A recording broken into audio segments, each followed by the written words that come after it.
or the need to remove clothing. At Massage and Glow, we believe that massage should be a part of your everyday lifestyle. Regular massage not only relieves stress and tension, but also stimulates blood circulation, can help with pain management, and promotes good mental health. A must for your busy schedule. Various holistic therapies available. Contact us now on 07530 905 152 for your mobile massage therapist. Hi. Here is a checklist for you. Fancy being a radio presenter? Hello. No problem. Have you ever wanted to have your radio show? No problem. Do you want to be a media personality? No problem. Ever wanted to have your voice and opinion be heard by an audience? No problem. Do you have issues you think should be in the media? Okay, no problem. Are you worried you don't have the confidence to talk on the media? No problem. Does the media represent your views on issues you are personally concerned about? No problem. Join Jambo Radio. As a volunteer, you will be trained and supported for a chance to have your own show on Jambo Radio. Call Dino on 0745 990 6822 or go to www.jamboradio.co.uk. Established in 2006 as one of Glasgow's original mobile massage therapists, we deliver high-quality treatments with the ambition to forge permanent relations with clientele. We specialise in on-site massage, a type of treatment that has been specifically designed to complement the convenience and availability of massage at work. It is performed with the use of a specialist mobile chair, without the use of oils or the need to remove clothing. At Massage and Glow, we believe that massage should be a part of your everyday lifestyle. Regular massage not only relieves stress and tension, but also stimulates blood circulation, can help with pain management, and promotes good mental health. A must for your busy schedule. Various holistic therapies available. Contact us now on 07530 905 152 for your mobile massage therapist. You are listening to Jambo Radio Scotland, online, on your smart speakers and on DAB digital radio in Edinburgh and Glasgow. You can download the Jambo Radio app now on Google Play and the App Store.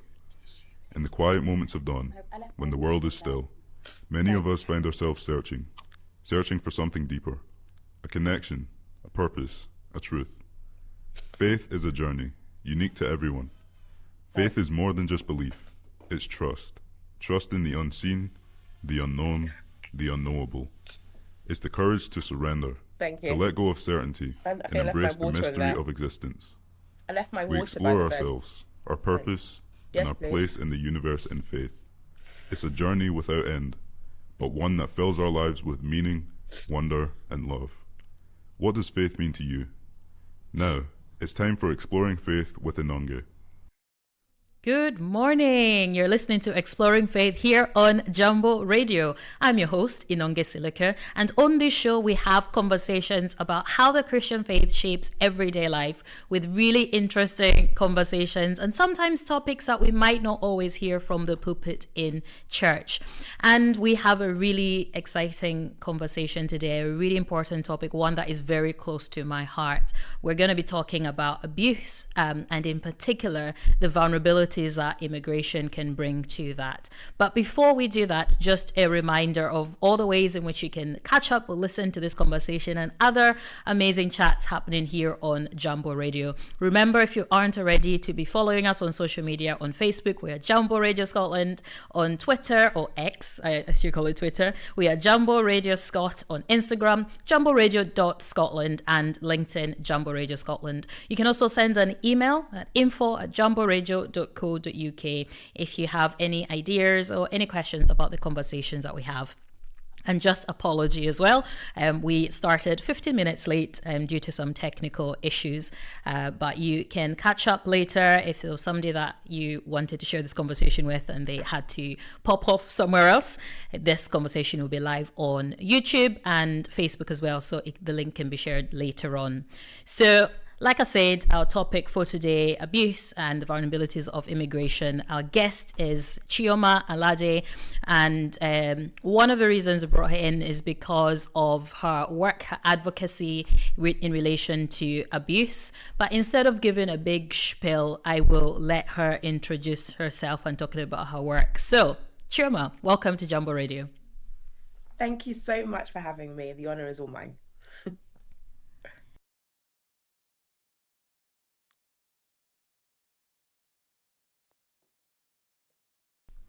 Hello. Hello. So while Hello.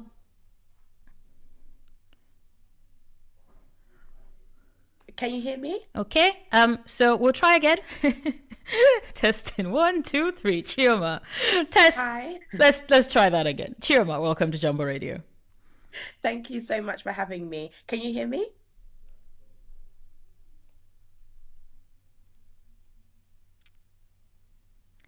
Hello. Okay, we'll try that again in a minute, but just for some listeners who may not be so familiar with the show, maybe you're new listening in today, I'll share a little bit about my own kind of background and my work and how that fits into this conversation. So I founded about 5 years ago an organization called Restored Hope Zambia. I'm Zambian.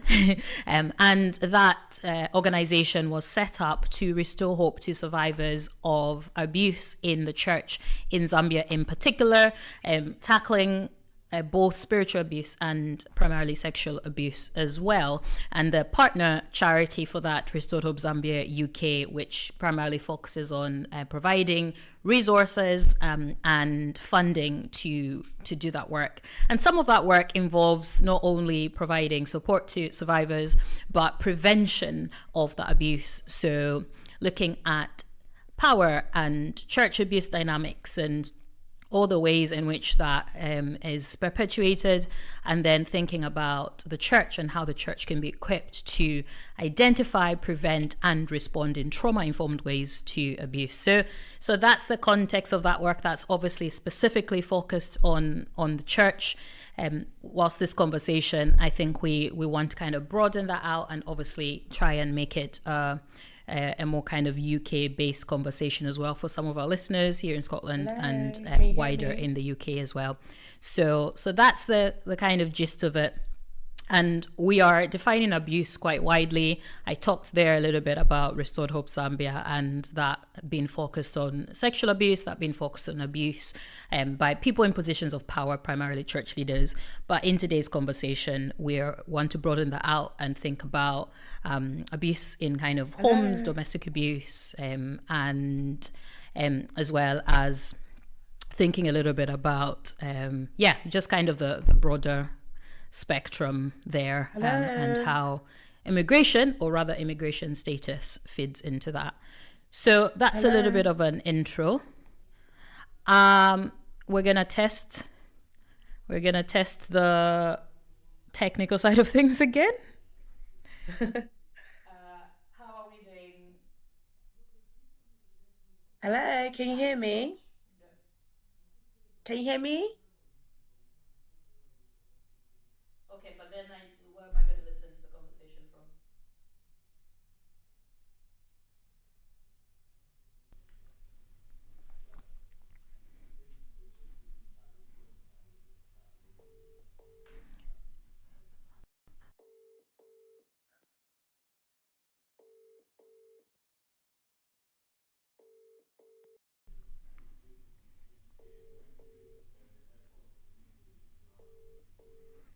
Okay.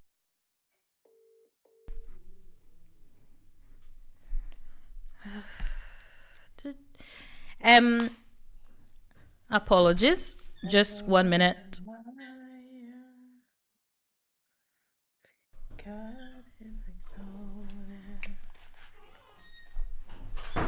This.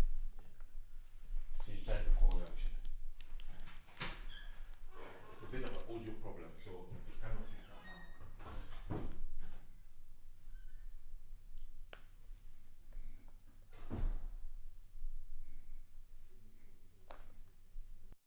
Hello.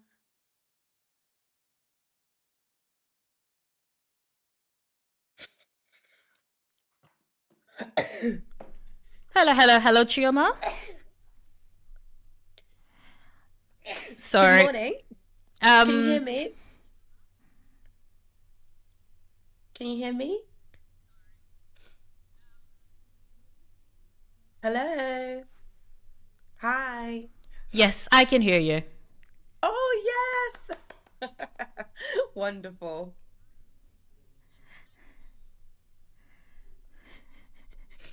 Good morning.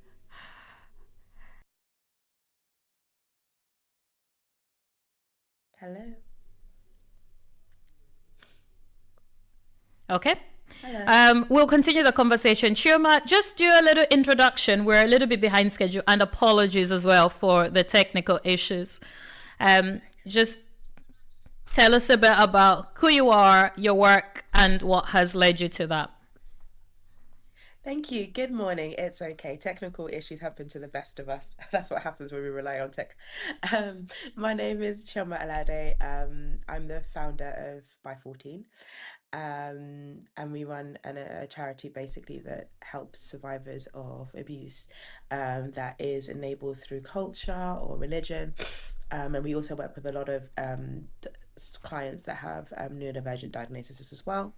Apart from that, I love the Lord. I'm a Christian. I love my family. I love my friends. And I really like cake. So that's all about me and what I do.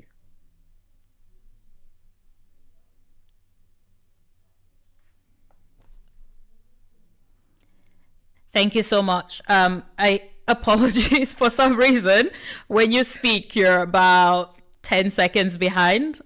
Oh, So wow. there's a Okay. bit of a gap there. But thank you so much for that intro. And just into our conversation today, um, we're having a think a little about immigration, in particular, how immigration adds vulnerabilities to abuse. So maybe just an introduction for people about how this has come about for you, because it's something that you have been working on and thinking about, but something that you haven't spoken about publicly until today. So great privilege to have that conversation. But is there something that you identified that kind of brought this about? Yes. What I was finding was obviously the definition of abuse is when power or control is exerted over someone that causes harm. And immigration has come up a lot in my practice. And the reason why I think is because it's one of the massive vulnerabilities for abuse that people don't talk about. People talk about um, growing up maybe perhaps poor or not having much social mobility. We talk about disability in terms of abuse.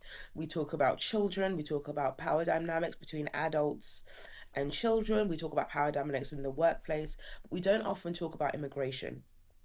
And when someone immigrates from one place to another, they're going somewhere that they don't know in the hope of a better life. People don't immigrate because where they're coming from is better. They usually immigrate because where they're going to offers them, they believe it offers them something better. And so the vulnerabilities begin actually before the immigration actually starts. It begins from home country. You're more vulnerable because you're going on a pursuit that you're not aware of, that you've never taken before. So everyone along that line of you immigrating, that forms a power dynamic there. And then along the process of getting to where you are immigrating to, there's a vulnerability too, because your life is in the hands of people that you can't always trust. And then their vulnerability continues when you immigrate because you're in a country that you will, well, perhaps even your children or family members are not aware of the customs, you're not aware of a lot of the legal processes unless you have great advocates and legal advice. And so it's a vulnerability that's not spoken of, especially in the diaspora.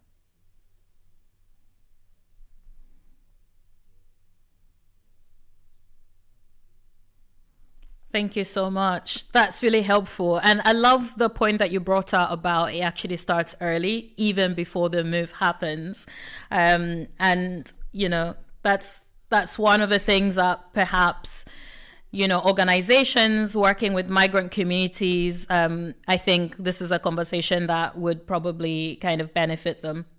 I'm thinking a bit about, once that journey has happened and people now migrate and, they start a job, they are potentially on a student visa or some other immigration status that means that they don't have permanent status. They are part of a community, they join a church. Are we able to maybe go into one or two examples of those scenarios in which that particular vulnerability and that status perhaps makes it difficult for someone in that situation to maybe identify some kinds of abuse in those situations, but even if they have identified it, find ways of seeking help, or where that barrier might be to getting the support that they need? Thank you. That's such a good question. I can think of two examples that come up a lot. The first one is the people that actually help them on wherever the side is that they've immigrated to, that help them with the legal process. A lot of the time, it can be family, friends. I speak to a lot of victims of sexual abuse throughout the immigration process. And a lot of the time, the people that are helping them with that legal process or referring them to people that can help with the legal process, oftentimes people can be taken advantage of in that way. Sometimes it's financially, with information not being shared or information about fees not being exaggerated and things like that.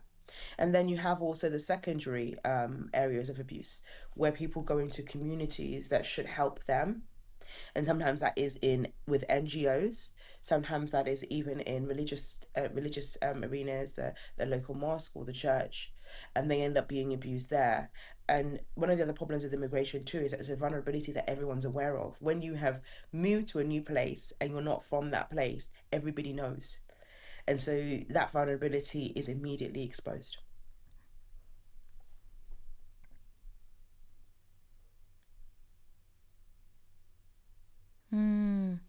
Yeah, that's really helpful. Thank you so much for that.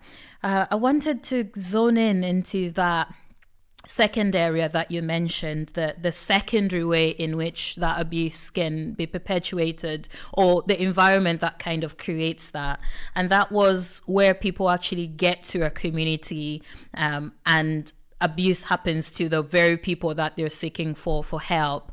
I'm thinking about some of the work that I do with Restore Up Zambia and abuse in the church. And in particular, because a lot of our audiences here on Jambo Radio will be from the African Caribbean diaspora, and community is such a big thing. Even in abuse in general, one of the barriers to reporting is, what will the community say or what will people say? Yes. So whilst we live in a culture in the UK that I think for the most part is quite individualistic, in our cultures, the community is the greater good, and so doing what is best for the community. And so I can imagine scenarios in which something might happen, or people might notice something is not quite right in the situation, even if they might not be able to name it, but they might kind of cover that up, not necessarily cover that up, but just ignore it or try and just move past that by saying, okay, but the community has helped us, or this will impact not just me, but the next person or my neighbor or my friend. If this person or this community that has helped us is reported to the police, for example, it's not just me and my family or my individual circumstances that is going to impact. It's going to impact a huge number of people.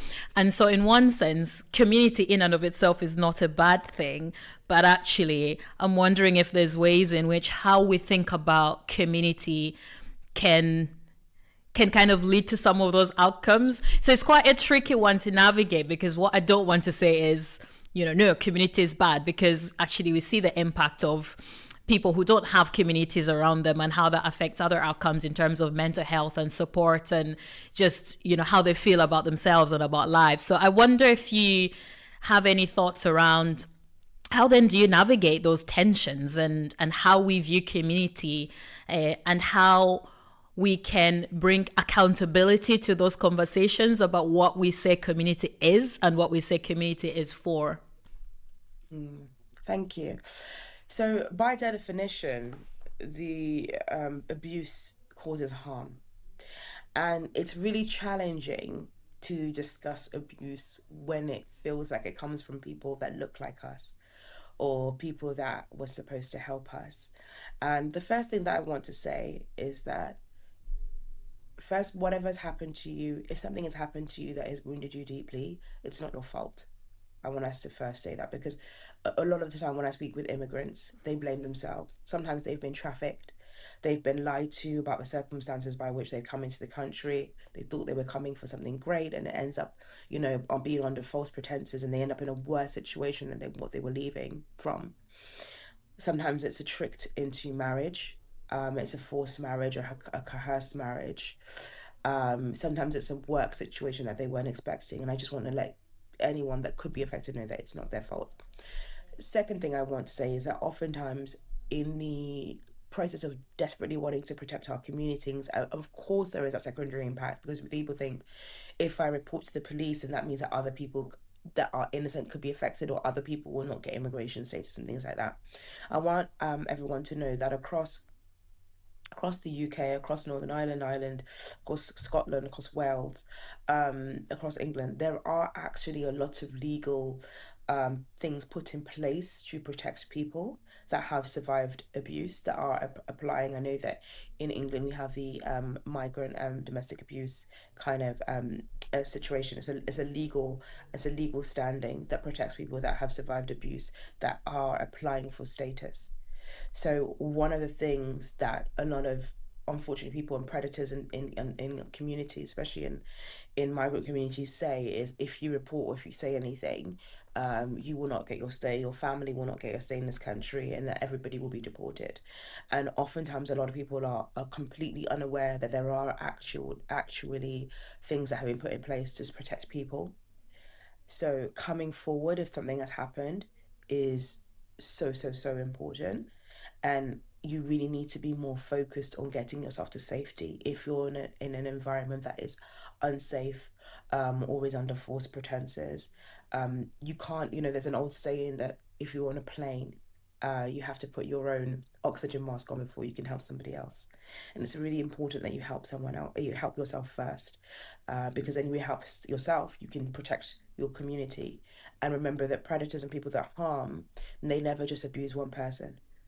There's always one out of hundreds, and how many as they are. The average in terms of sexual abuse is 117 crimes presently in the UK that they commit in a lifetime. So seek to get yourself to safety first, and the right advocates and legal advice can help you do that.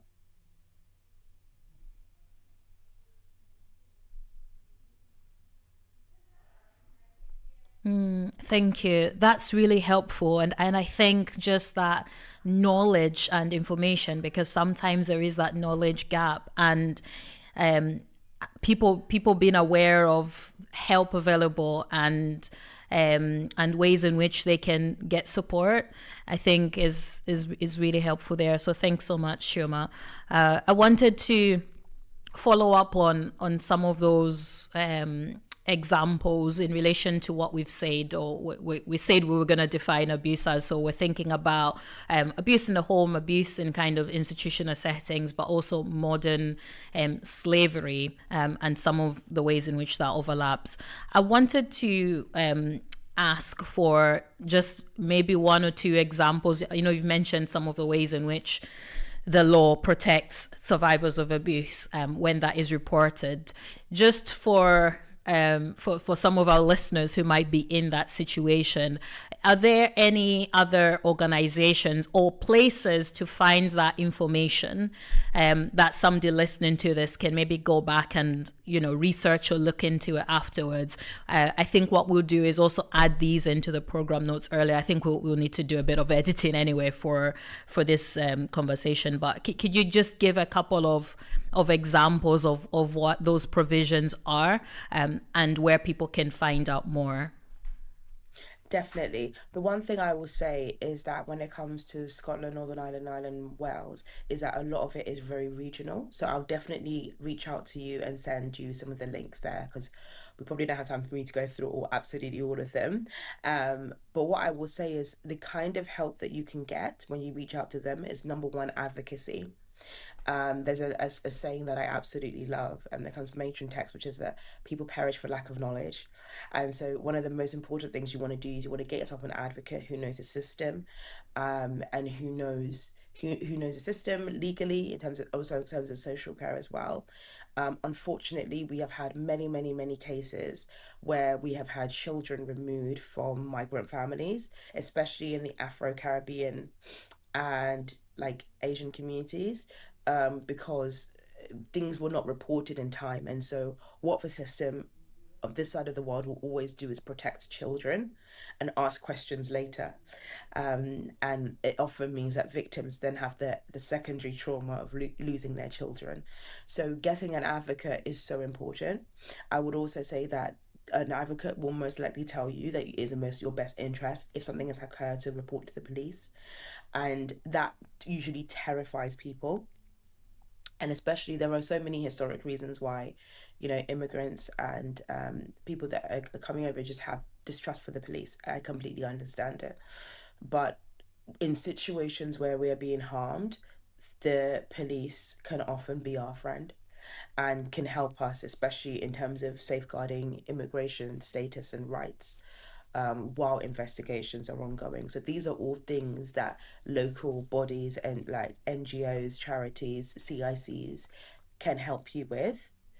One thing that we do at By 14, which is fabulous, is that we are very inclusive. So we can give you a lot of advice that is actually contextually relevant, and that takes into account religion and cultural context as well. And I'll send you lots of other links for amazing charities that are in your area as well.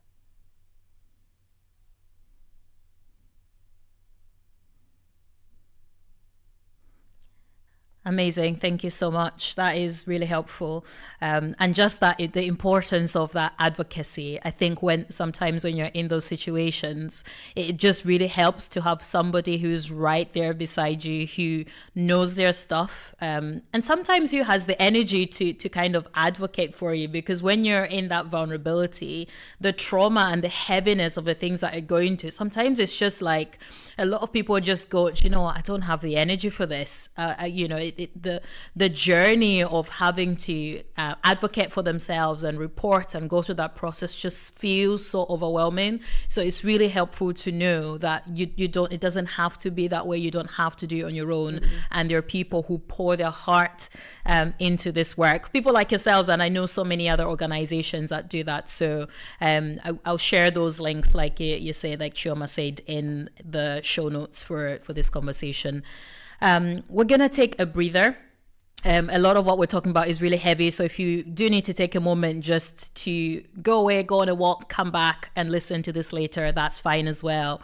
I'm just gonna play a song. I like to ask my guests for their favorite gospel song that they like or that feeds into the theme. So this one was from Chioma, and it's Covenant Keeping God by Victoria Arenze.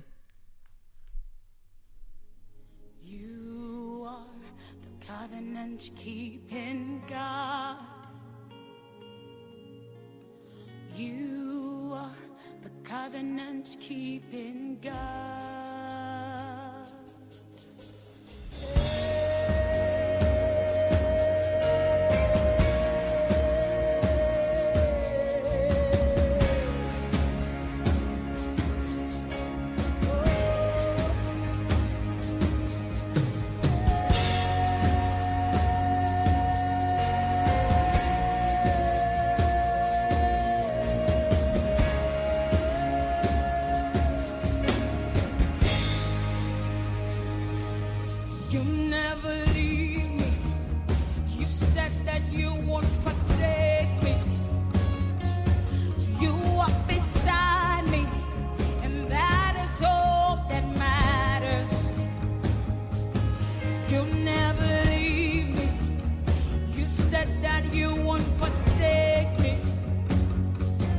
You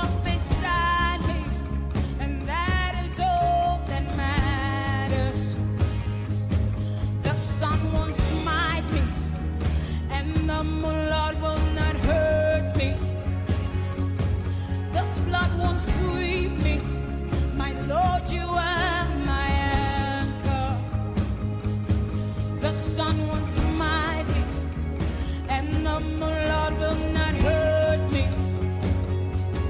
The flood won't sweep me.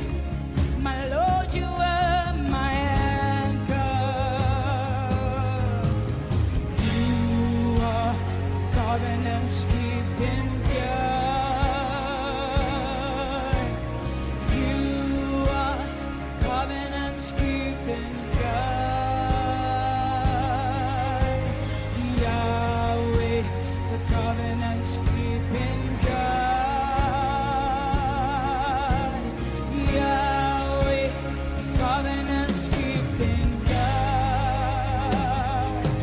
The sun won't smite me, and the Lord will not hurt me. The flood won't sweep me. Lord, you are my anchor. The sun won't smite me, and the Lord will not hurt me. The flood won't sweep me. My Lord, you are my anchor. Yeah, the sun won't smite me, and the Lord will not hurt me. The flood won't sweep me. My Lord, you are my anchor. The sun won't smite me, and the Lord will not hurt me. The flood won't sweep me. My Lord, you are my anchor. You are the covenant's keeping God. You are the covenant's keeping God. Yahweh, covenant's keeping God. Yahweh, the covenant's keeping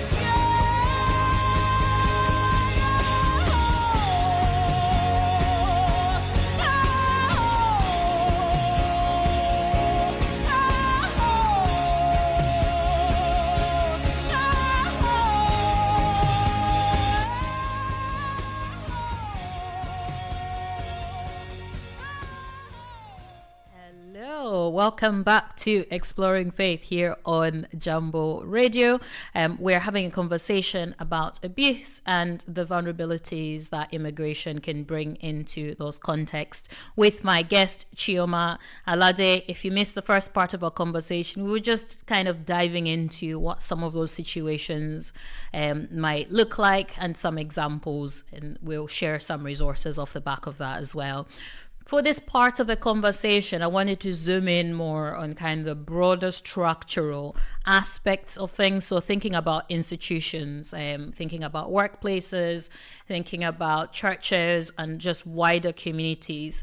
Chioma, I'm wondering how those kind of institutions can be more aware of some of these dynamics. In what ways does that show up, for example, in workplaces, in churches in particular, because that kind of links into our Exploring Faith conversation? And what things, I know this is like three questions rolled into one, but what things can be put into place structurally to not only prevent the abuse in the first place, but also respond in prompt ways?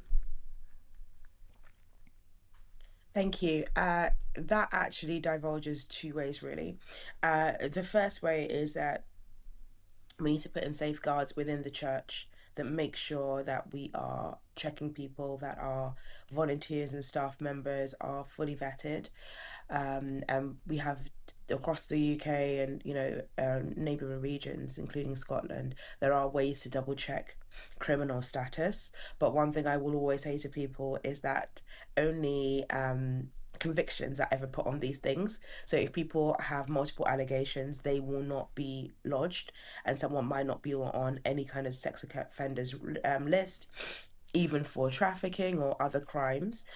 So we have to actually do our due diligence and make sure that we follow up on any concerns that happen, or anyone that just has a habit of singling people out, trying to get people close, our classic red flag behavior, control, isolation. When we see those kinds of things happening within any kind of church context, those are things that we need to really red flag and signpost and kind of get things investigated.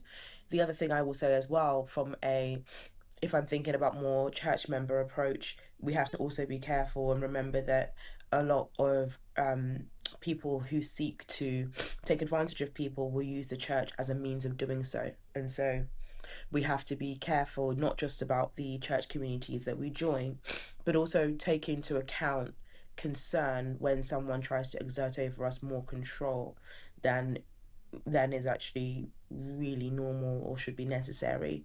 If you join a church or community and they tell you not to go to any other church, or they tell you to not join anywhere else, they begin to talk badly about your family or your friends, they start to isolate you, you find yourself having all of the days of the week really consumed by church activities.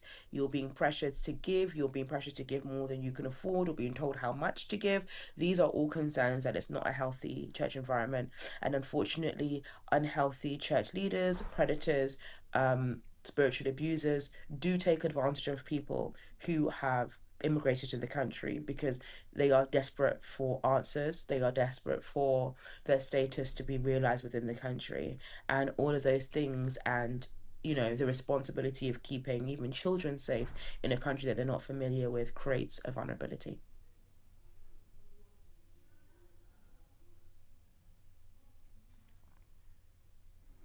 Thank you. I love what you said about some of the limitations of kind of policies and safeguarding procedures, and that only flags up stuff that has been reported and where there's been a conviction. Because I think sometimes people need to be aware of what we would sometimes call kind of a safeguarding culture, that it's not enough just to say, oh, we've done a policy, because many churches, I think by law, will be required to have that in place, and they might just do that as a tick box. Or we've done the training, we got all the Sunday school and youth leaders together, and we did an hour, and that's fine, that's done. But it's actually, I love what you said about there being a much broader responsibility, and actually being educated around some of those dynamics of abuse and power and control, and what that might look like in church settings. So thank you so much for giving some of those examples as well. I wanted to kind of pick up on what you said about unhealthy church structures. So there might be people who are in those kind of situations, but there'll also be people who are in maybe predominantly white churches, or ones that are a bit more, aren't kind of black majority, where church leaders in those churches might not necessarily be aware of some of these vulnerabilities. So are there ways in which we can bring this into our theology? So that is how we understand the Bible, how we understand what it means to live as a Christian, and how we can maybe preach about this or bring this into Bible studies. Are there helpful ways of threading that in? Because I guess for a faith community, one of the ways in which to shape that culture is what people hear on the pulpit, what people are talking about during the week in their Bible study groups or in their one-to-one conversations. So can you think of ways in which we can, starting with ourselves and people listening conversation, we can start to bring that in, using the example of Jesus, or using certain scriptures to not only challenge some of the tools and the manipulation that happens, but also to kind of bring hope and light, and a culture that helps with accountability, and where people feel comfortable speaking out if something isn't right, or seeking help. Thank you. I've always thought to myself, when I advise churches, I say the Bible is one of the most robust safeguarding documents that we have. And it really makes me laugh when people, talk about safeguarding as a very different subject in terms of Christianity, because I think there's probably hundreds and hundreds of verses telling you not to trust man. There's hundreds of verses that tell you to be discerning. It tells you to be wise as serpents, but harmless as doves. And I think what's very interesting is, I think if church leaders actually focused on teaching people within their churches to have discernment, and that it's okay to test the fruit, test the spirit of the person that you're speaking to, and when I say test the spirit, what I'm talking about is also just following your gut instinct. Like, when I speak to victims, I've spoken to thousands at this point, and all of them will tell me that at some point there was a moment where they just thought, I don't know if I can trust my feelings, but something isn't quite right, or something's a little bit off. And that probably happens about 99% of the time. It's very rare that things kind of take them completely blindsided. Sometimes that does happen too. And oftentimes I feel like Christians are taught to leave their critical thinking outside of the church. And that is a vulnerability in and of itself. All of our senses are there. And I think, as pastors and ministers, whatever it is in the fivefold, it's really important to teach both adults and children, especially people with disabilities in the church, that it's okay to trust their gut, to trust their feelings if they feel uncomfortable. And the other thing I'll say is that one of the biggest mistakes the churches make in safeguarding is leaving it all to the leaders. I remember, I'm a Christian in my own church. When we did safeguarding, we did the whole church. Everyone did the training, because ministers and people that lead departments cannot be in every single place all the time. And actually, if anything dodgy is going on and it's not the leaders, it's that are perpetuating the harm, it's very often the members that will be able to spot it before leaders. So ensuring that everybody knows it's their responsibility. And I'm a massive believer of safeguarding days and not safeguarding training just for leaders. Get the trainers to come in and train the whole church. It doesn't just help the leaders, it helps everybody, but it also means that people can take that knowledge outside of the church into other areas, because a lot of abuse also happens outside of the church too. So making sure people have that knowledge and are armed when they walk out of the church will lead to Christians that are far more equipped to reduce the risk of victimization.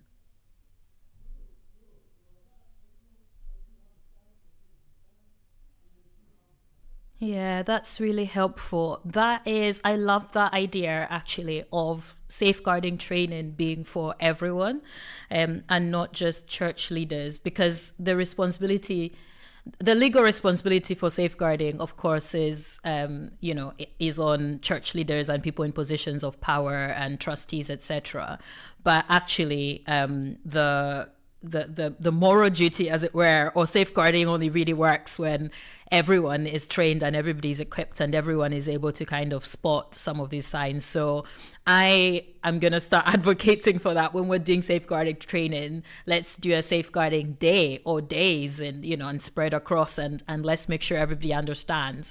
And a helpful point that you brought out, that is going to be beneficial for the church, because like you said, it's members and people who are going to spot stuff way before sometimes church leaders will, especially in bigger churches as well, where things are so separated out and you've got church leader for this area or that area. It actually would be helpful for everyone to be trained, but also society at large, people would then be equipped for twos when they go out in the communities, so they would become better stewards and people who are better able to love their communities, whether it's the neighbor or in the workplace or just wherever people are living life. So that is a really helpful point. And I love what you said about the Bible being a really big kind of safeguarding kind of foundational principle. When I set up Restored Hope Zambia, I remember somebody saying to me, like, because I said it would be founded on theological principles, they're like, oh, like, how does that work? How are you going to do that? You're challenging abuse in the church, like, and surely you should be then challenging the Bible. I'm like,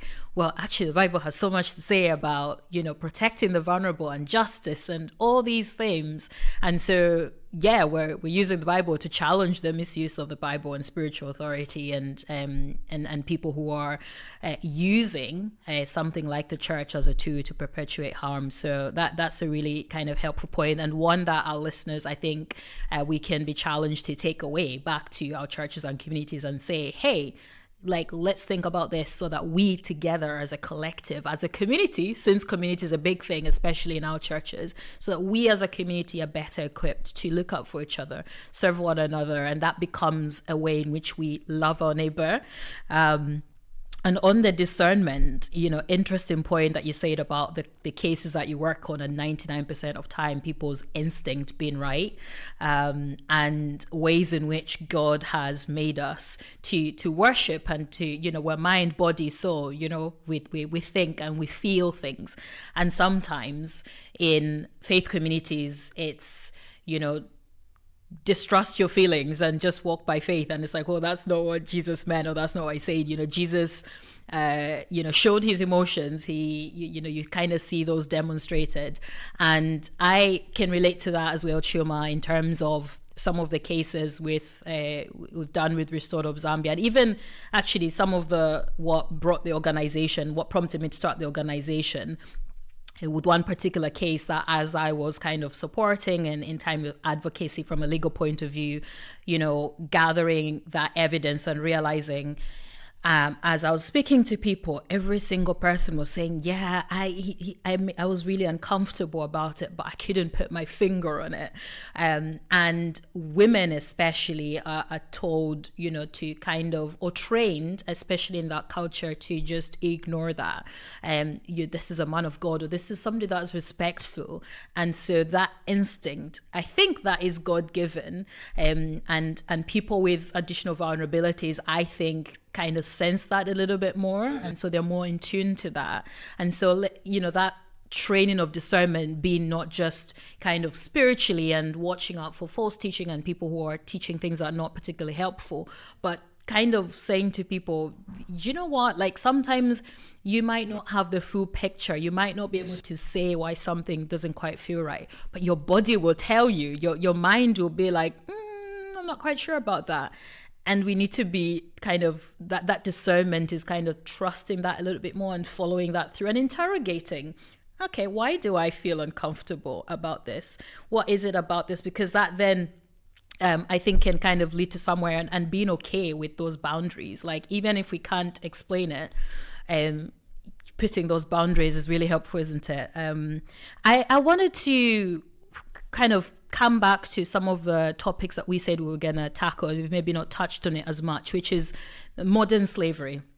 So are you able to maybe touch a little bit around that specific type of abuse and the particular vulnerabilities around that, and ways in which, again, we can identify some of the patterns, and also what help might be available?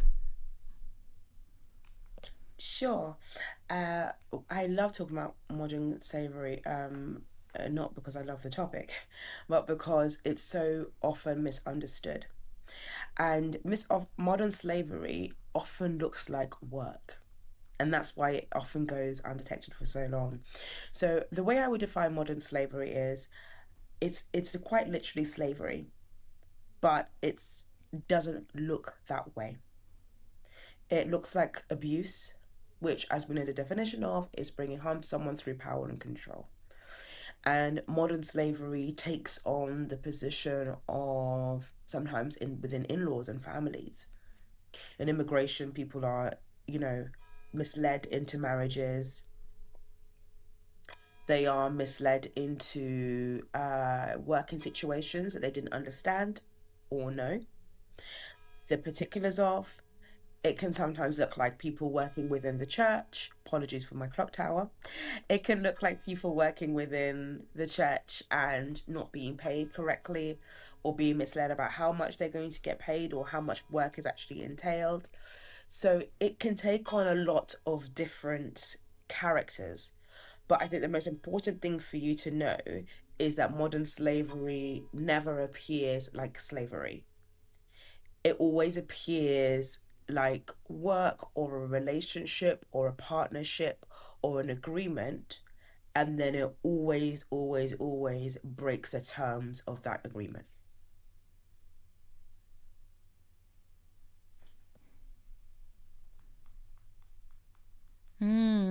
That's really helpful. That it doesn't often look like it, and it's an interesting example you gave about even the church, because sometimes we think, modern slavery, that's some of those high street shops where people are sort of working long hours with very little pay and kind of being taken advantage of, but actually it shows up in so many different contexts and situations. Are there ways in which I'm thinking both as individuals who are kind of listening to this conversation, because sometimes I think we can listen to conversations like this and go, oh, that was really helpful, but I guess a lot of people sometimes feel, what can I do? Like, okay, this is great, now I know. So what am I going to do with this information?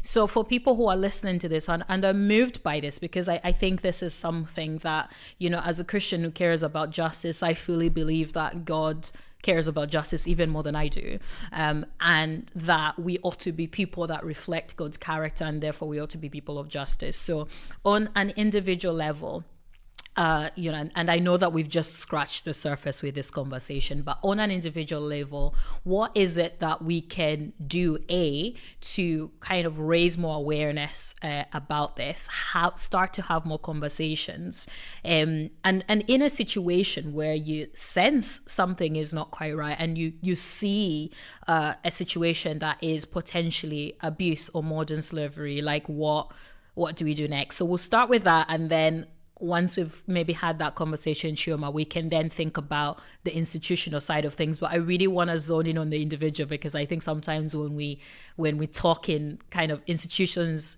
institutions are made by people, right?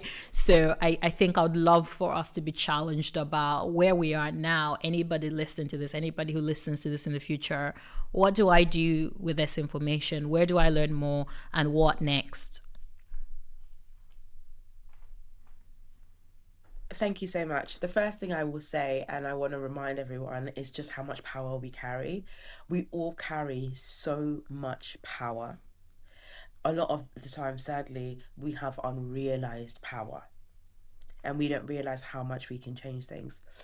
It's everywhere, from the nail shop. I remember many years ago being with one of my pastors and walking by a lady who it turned out was a victim of modern slavery, and because she noticed that woman, she was able to get help. I've spoken with many victims of modern slavery, and I can assure you that every single time it's very, very rarely that it's been someone, in my experience, it's never happened that's actually been the person that has gone and realized that they needed help. It has been other bystanders, people who have asked questions and thought, oh, something is going on here, or this marriage seems a bit weird, or this person seems unhappy, or this person doesn't look taken care of, or doesn't look like they've had a new pair of clothes in a long time, or the hair seems unkempt, or they seem tired all the time. And that's how these things come out. They don't come out often because help is presented to victims. Modern slavery is often exposed when bystanders pay attention. And so if we are aware of the prevalence, there's a statement that there are more slaves in existence today than there was during the time of the transatlantic slave trade. So we all need to pay attention to what's happening around us, and really just keep our eyes open. It is all around us. And so that is a daunting realization, but we are speaking about this topic from a powerful position, because there is help around us. There are loads and loads of resources available, and I will send that through with the show notes. And I'm also at By 14 coming out with a lot of resources to help as well on this topic.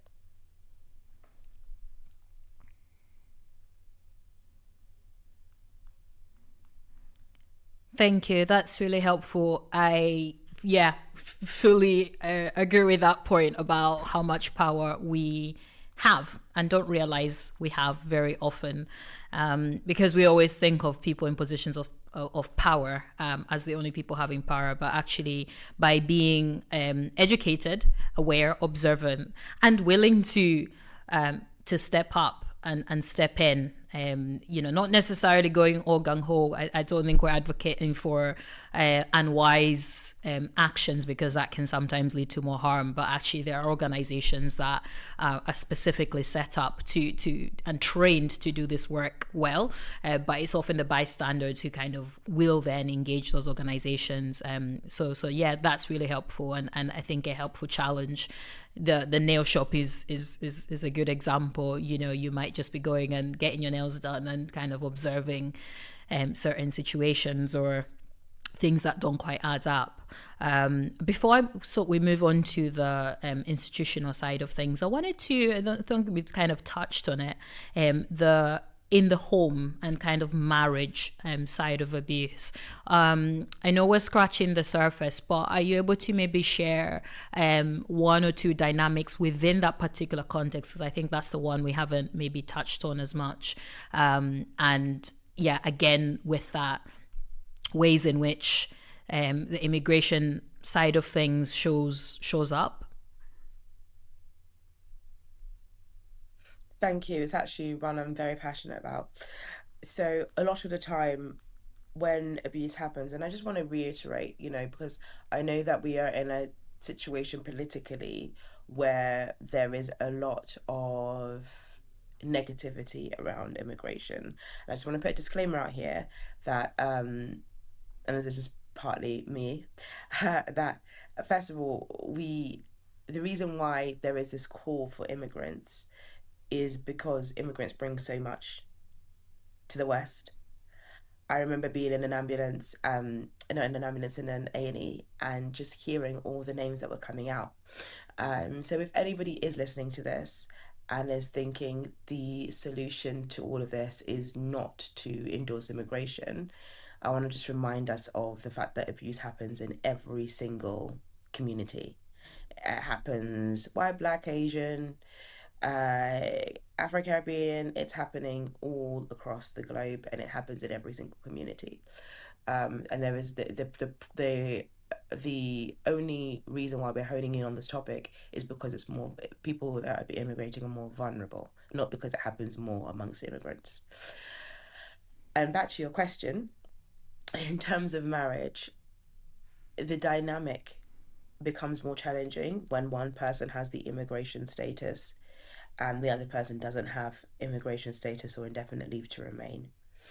And that can look like coercive control, it can look like emotional abuse, it can look like verbal abuse, it can look like I am the reason why you're in this country, you would be nothing without me, so therefore you must do what I say. You must tolerate even cheating with them in the marriage, which we would classify as a form of abuse, because that does put the other party's body at risk when there aren't proper protocols being taken into account. It can look like coerced marriages as well. I've dealt with a lot of people who weren't really aware of what they were getting into or what was happening, and then perhaps moving to a different country and ended up living in a whole house with a whole other family. Their in-laws that they didn't think they were going to be living with, they're now living with. They're expected to cook, to clean, to do the laundry for everybody. That also actually falls under modern slavery too. So there are a lot of vulnerabilities within the marital context. It's not just a problematic marriage, an abuse marriage being entered into, but it also can lead to secondary trauma as well via what the person that they are marrying intends for them to do post-marriage.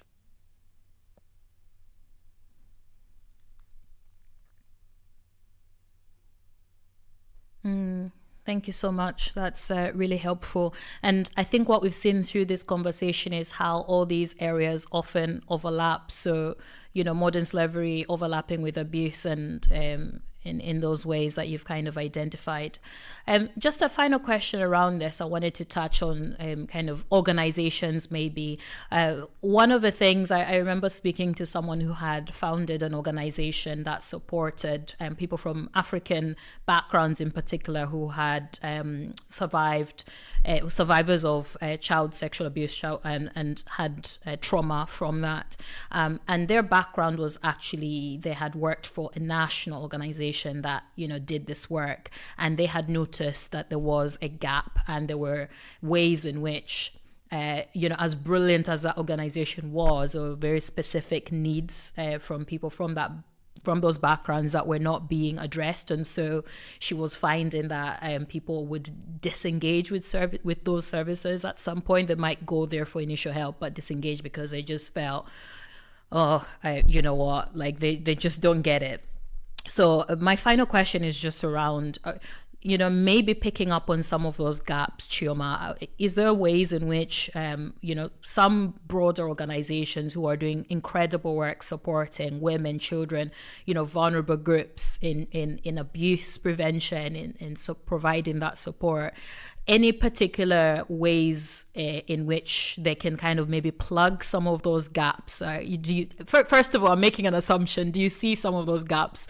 And how can some of those organizations plug those gaps so that, everyone is kind of fully aware of these dynamics? I know we have specialist organizations that kind of deal with that, but my kind of experience of these organizations is they are often quite small and usually under-resourced, and so aren't always able to meet the need that there is. So do you have any thoughts on that, or any ideas, or any resources you can then kind of signpost them to? Rape Crisis, NAPAC are doing some fantastic work. Say Women. There's a couple of different charities that do like really, really great work in Scotland. I think Speak Out Scotland, the Ritual Abuse Network, they do good work.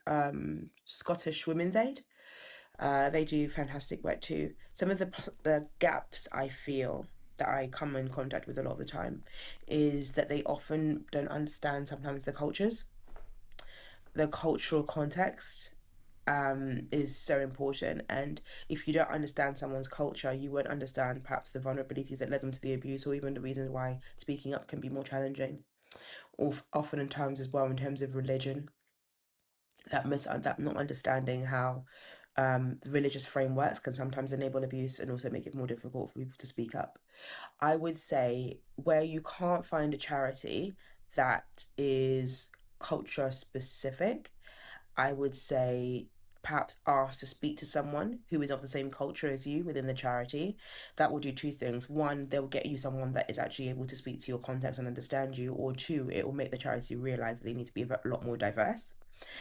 And I would also say as well that it's okay to explain your culture, because oftentimes when migrant survivors of abuse are speaking to the authorities, they assume that the authorities understand their culture, and that's not always true.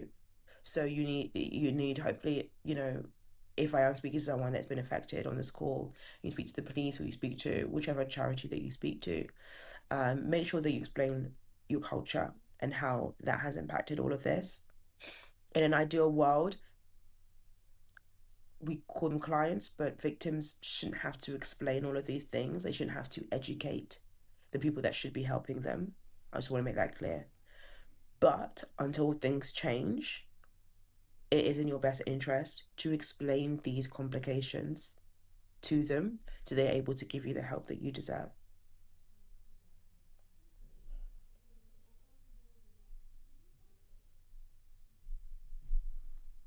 Thank you. We're coming to the end of our conversation, Chioma, and I just wanted to leave the last word with you, just to finish on a note of, final message to, possibly somebody that's a survivor who's kind of listening to that conversation. Is there anything you kind of really want to emphasize and kind of say to them? And also in particular, for this conversation is, exploring faith is about, bringing in the Christian worldview perspective to kind of land on all of these topics and have honest conversation about them. You know, is there anything, especially in particular, from that angle, that you would like to say as a kind of final word just about this topic?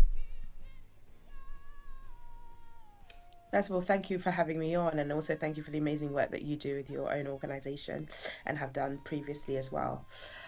I would love to tell everyone on this call that if something has happened that has harmed you, something has happened that has wounded you, if you've been in an environment that has wounded you, or perhaps made you question faith or question your worth or your relevance in this world, I want to remind you that what happened to you is not your fault, and that you have a purpose. You are created uniquely. You are wonderfully and beautifully made. I would just like to reaffirm the value in your existence for every single person on this listening, and I really also want to reaffirm the power that we have to change situations and reduce the impact of oppression of the people around us. Every single one of us carries power. Every single one of us carries the ability to discern. And what usually needs to happen is that we need to be equipped and taught to trust ourselves and to trust our instincts. That is usually the piece that's missing. Keep your eyes open, and wherever you are, make sure that you hold the keys and open the doors to freedom to the people around you. By 14 is coming out with some fantastic resources this year, so go follow us at by14org on Instagram and soon on TikTok, and keep your eyes peeled for a lot of resources coming out in autumn winter.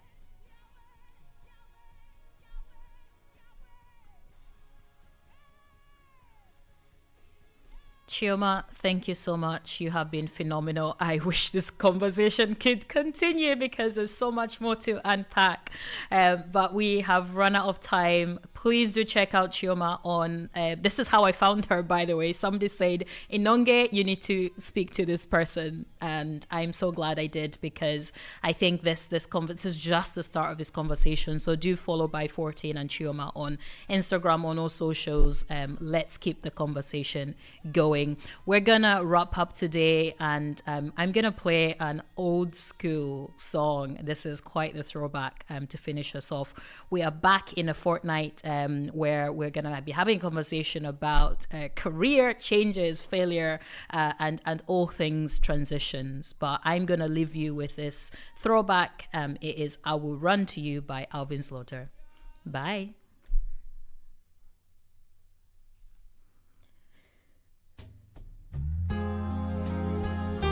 Thank you, Jesus. Bless your name. Yes. Hallelujah. Oh, yeah. Thank you, Jesus.